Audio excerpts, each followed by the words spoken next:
Hello friends, আমি হিমেল mark Rosario. আমি আজকে কথা বলবো বাংলাদেশের প্রথম 50 টাকার নোট নিয়ে। আমার চ্যানেলে নতুন হলে অবশ্যই সাবস্ক্রাইব করবেন যাতে নতুন ভিডিও সবার আগে পেতে পারেন।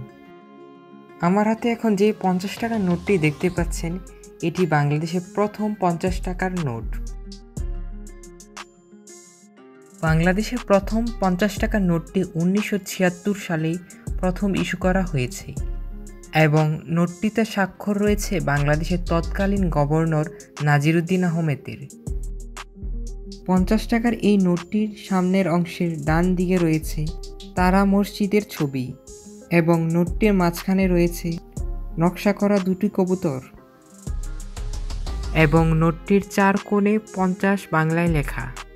নোটটির উপরে বাম পাশে সিরিয়াল নম্বর দেওয়া আছে এবং নোটটির নিচে ডান পাশে সিরিয়াল নম্বর দেওয়া আছে।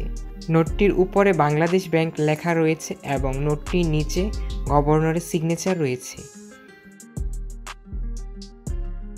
ছবিতে দেখা যাচ্ছে 3টি নারী চা বাগান থেকে চা পাতা সংগ্রহ করছে এবং নোটটির উপরের অংশে লেখা রয়েছে বাংলাদেশ ব্যাংক এবং নিচে লেখা রয়েছে 50 টাকা এবং নোটটির ডান সাইডে উপরে লেখা রয়েছে 50 বাংলায় এবং নিচে লেখা রয়েছে 50 ইংলিশে এবং নোটটির বাঁ পাশে বাংলাদেশ ব্যাংকের লোগো দেওয়া আছে। বাংলাদেশের প্রথম 50 টাকার নোটে সিকিউরিটি হিসেবে রয়্যাল বেঙ্গল টাইগারের ওয়াটারমার্ক বা জলছাপ ব্যবহার করা হয়েছে। এটি মূলত বাংলাদেশের প্রথম 50 টাকার নোট। এর আগে বাংলাদেশে কোনো 50 টাকার নোট ইস্যু করা হয়নি। যে সকল সংগ্রাহকগণ মসজিদ থিম নিয়ে কাজ করছে সে সকল সংগ্রাহকগণের নিকট এই 50 টাকার ব্যাংক নোটটি ব্যাপক চাহিদা রয়েছে। পর্যন্ত 1976 থেকে 2022 পর্যন্ত বাংলাদেশ যতগুলো 50 টাকার নোট ইস্যু করা হয়েছে তার থেকে সবথেকে সুন্দর 50 টাকার নোট এই 50 টাকার প্রথম ইস্যুর নোটটি। এই বাংলাদেশের প্রথম 50 টাকার নোটটি আপনার কাছে কেমন লেগেছে আপনি কমেন্ট করে জানাতে পারেন এবং আপনার সংগ্রহে আছে কিনা তাও জানাতে পারেন। এছাড়া আপনি এই নোটটি সংগ্রহ করতে চান কিনা এ বিষয়ে জানাতে পারেন। আমার চ্যানেলে নতুন হলে অবশ্যই সাবস্ক্রাইব করবেন যাতে নতুন ভিডিও সবার আগে পেতে পারেন। বাংলাদেশের প্রথম 50 টাকা নিয়ে আপনার কোনো ধরনের জিজ্ঞাসা বা কোনো প্রশ্ন থাকলে কমেন্ট করে জানাতে পারেন। অবশ্যই প্রশ্নের উত্তর দেওয়ার চেষ্টা করব। এই বাংলাদেশের প্রথম 50 টাকার নোটটি আপনার কাছে কেমন লেগেছে আপনি কমেন্ট করে জানাতে পারেন এবং আপনার সংগ্রহে আছে কিনা তাও জানাতে পারেন। এছাড়া আপনি এই নোটটি সংগ্রহ করতে চান কিনা এ বিষয়ে জানাতে পারেন।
এবং ভিডিওটি ভালো লাগলে অবশ্যই শেয়ার করবেন এবং ভিডিওটি শেষ পর্যন্ত দেখার জন্য সকলকে ধন্যবাদ।